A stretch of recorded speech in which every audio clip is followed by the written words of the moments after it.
Assalamualaikum semuanya. Hai. Waalaikumsalam Waalaikumsalam. warahmatullahi Halo, halo, halo.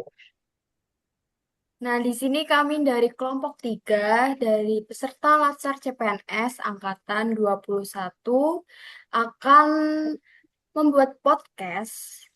Dan sebelumnya kami akan memperkenalkan anggota kelompok kami. Yang pertama saya sendiri Gilberta Tiffany Kristivinka. Ada juga Mas Pratondo, ada Mas Ardi, ada Mas Ruli, ada terakhir Mas Riko. Nah, jadi kali ini kami akan membahas podcast bertema berakhlak. Jadi ada yang tahu nggak sih berakhlak itu apa? Ada Bagi yang saya, bisa saya jelasin? aja Mbak, saya. Oh iya, siap-siap. Silahkan Mas Tondo. Bab, oke, terima kasih Mbak. Bagi saya itu value berakhlak itu merupakan akar dari sebuah pohon. Nah, karena akar adalah suatu yang menjadi penopang dari kehidupan suatu tanaman. Nah, kalau akarnya itu tidak kuat, tanaman pasti akan mudah roboh. Seperti itu Mbak Berta. Betul Mas Tondo. Mungkin ada yang mau nambahin lagi? Coba saya Mas. ya yang jawab Oh ya. iya. Oke Mas Ardi, Tadi silahkan. filosofi yang bagus sekali dari Mas Pratondo. Kalau bagi saya, berakhlak merupakan mesin dari sebuah kendaraan. Karena mesin adalah pokok atau alat penggerak dari sebuah kendaraan. Kurang lebih seperti itu dari saya. Baik. Mungkin ada yang mau melengkapin gitu? Menyempurnain Saya coba, jawaban? Oke Mas Ruli, saya coba. silahkan. Tadi kalau saudara Ardi berbicara tentang mesin, maka saya ibaratkan kalau berakhlak itu sebagai rem. Karena rem itu mempunyai tugas sebagai pemberhenti atau pembatas kecepatan lah. Jadi ketika kita melakukan tugas sebagai ASN, rem itu seperti berakhlak. Karena dengan kita mengetahui apa itu berakhlak, maka kita lebih mawas diri dan memiliki batasan-batasan tertentu ketika melaksanakan tugas. Itu kalau menurut saya berakhlak itu. Mantap, mantap deh. Biar nggak terlalu lama, mari kita kulas-kulas satu persatu dari nilai berakhlak ya. Jadi berakhlak itu adalah nilai dasar ASN yang menjadi pedoman kita dalam setiap tindakan. Jadi itu bukan cuma slogan aja ya teman-teman. Jadi kita terapkan dalam setiap tindakan kita dan bekerja sehari-hari. Jadi berakhlak itu ada 7 nilai ya teman-teman.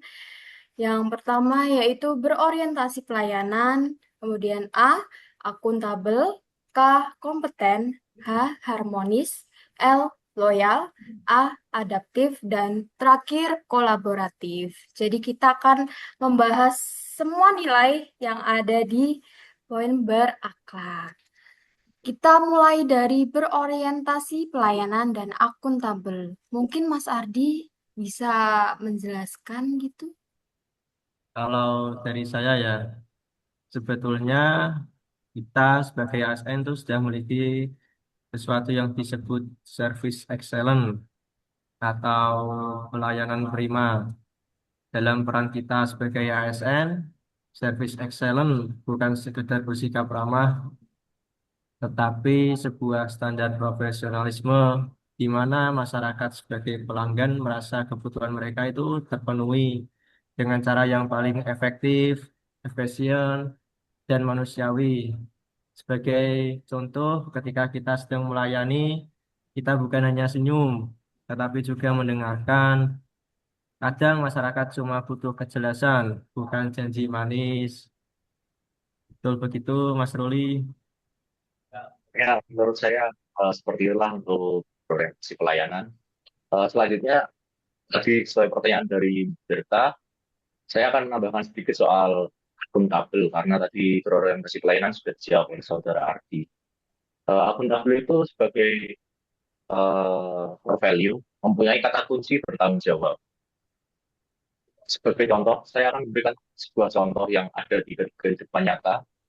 Eh, Ketika kita diberi kendaraan dinas oleh kantor, sebaiknya kita itu bertanggung jawab dengan menggunakannya sebagai kendaraan waktu kita kerja saja. Jangan seperti berita yang waktu kemarin Lebaran malah digunakan untuk mudik. Itu sangat melanggar ya dari core value berakhlak, terutama di bagian yang akuntabel. Hmm, kita kan KSN ya, jangan mudah puas dengan apa yang ada sekarang. Kita harus menjadi pribadi yang lebih baik. Kita harus belajar, kita harus ada sesuatu, jangan mudah ngomong yang bilang, enakan sistem lama. Padahal sistem itu dibuat untuk mempermudah kita sebagai ASN, bukan untuk mempersulit. Dengan kita belajar hal baru, kita bisa dibilang itu menjadi lebih kompeten. Nah, ini kompeten, seperti yang ada di core value berakhlak, ada kata kompeten juga. Kita itu harus kompeten. Kompeten itu kewajiban, bukan sebuah pilihan. Seperti itu. Ini sedikit nyambung ke kompeten ya. Makasih Mas Ruli dan Mas Ardi atas jawabannya. Kemudian Mas Tondo, apakah sampean setuju dengan pernyataan tersebut tentang kompeten? Sangat setuju. Memang kompeten itu sangat menular ya, tapi menularnya itu lewat kebiasaan dan suasana di kantor, bukan lewat seperti bersin. Bayangin kalau kamu lagi main futsal nih, apa main game bareng teman-teman yang jagonya minta ampun nih.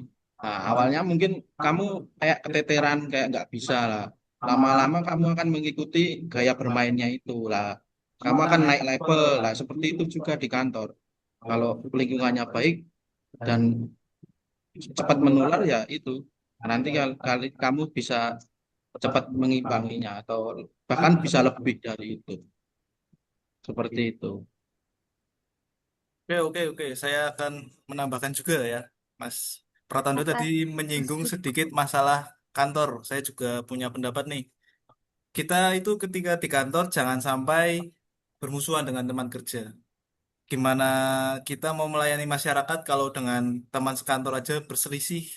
Harmonis itu merupakan sifat kita dalam menghargai segala latar belakang teman kantor kita. Seperti itu, Mbak Berta. Mas Riko, mungkin banyak yang bilang di dunia ASN ini bahwa kata loyal adalah kesimpulan dari kalimat asal atasan seneng. Apakah Anda setuju dengan pernyataan itu? Wah, Mungkin kalau bisa dijelaskan. Wah, kalau itu saya sangat menentang ya, Mbak. Karena loyal itu pertama ke negara kita, Pancasila dan instansi ya. Bukan malah ke individu yang hanya dengan jabatan lebih tinggi dibanding kita itu sangat melanggar aturan. Menjaga rahasia jabatan dan nama baik instansi di media sosial itu bentuk loyalitas masa kini. Seperti itu. Mantap, Mas Riko. Gimana Saya ada yang... menambahkan sedikit ya. Oh iya, Saya silahkan. saya mau Silahkan, Mas Ruli. menjaga netralitas dan loyalitas. Itu ibarat ada orang jalan di atas tali ini. Kanan kiri itu kan banyak godaan ya, banyak tekanan, godaan. Tapi kita harus tetap lurus jalan di atas tali tersebut. Apalagi kalau sudah masuk ke tahun-tahun politik begini, ada pergantian bos baru, tantangannya juga makin berasa. Karena kita akan memiliki atasan yang baru dengan program-program yang baru, pemikiran yang baru. Begitu. Betul Mas, sebagai ASN itu kita juga harus mudah menyesuaikan dengan segala hal. Nah, itu termasuk adaptif. Itu bukan sekedar pakai aplikasi atau mindset yang mau berubah. Sebagai contoh, dulu senior kita itu melakukan latsar itu melakukannya secara klasikal. Nah, sekarang ada efisiensi dari pemerintah. Makanya sekarang kita menggunakan latsar berbasis online. Nah, asalkan output yang dihasilkan itu sama atau bahkan bisa lebih, maka itu tidak apa-apa menurut saya sih. Contohnya seperti itu. Oke. Kita sampai ke pertanyaan terakhir ya. Pertanyaannya adalah, ketika kita sedang bekerja, apakah masih ada teman yang memikirkan egonya sendiri gitu? Apakah ada gitu? Coba Oke, saya akan bisa menanggapi ya, Mbak Berta. speak up ya. Oke, Eh, silahkan Mas Riko. karena kita sering sekali bekerja dengan orang banyak ya, Maka kolaboratif itu merupakan hal yang paling penting ketika bekerja sama. Kerjasama pun bukan hanya sekedar di lingkungan kantor saja, tapi juga seperti lintas instansi pun juga bisa. Masalah yang dihadapi itu oleh masyarakat itu kompleks, maka tidak menutup kemungkinan untuk berkolaborasi lintas instansi. Seperti itu pendapat dari saya. Wah, saya setuju banget dengan pendapat Mas Riko tadi.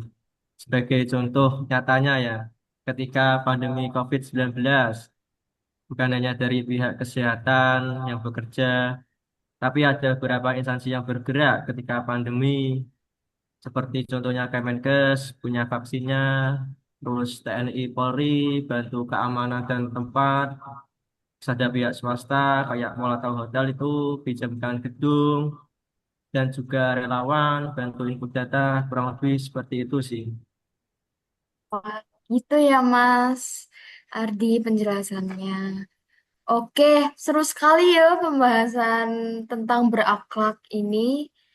Tapi karena durasinya sangat terbatas ya, sekarang waktunya untuk menutup podcast ini.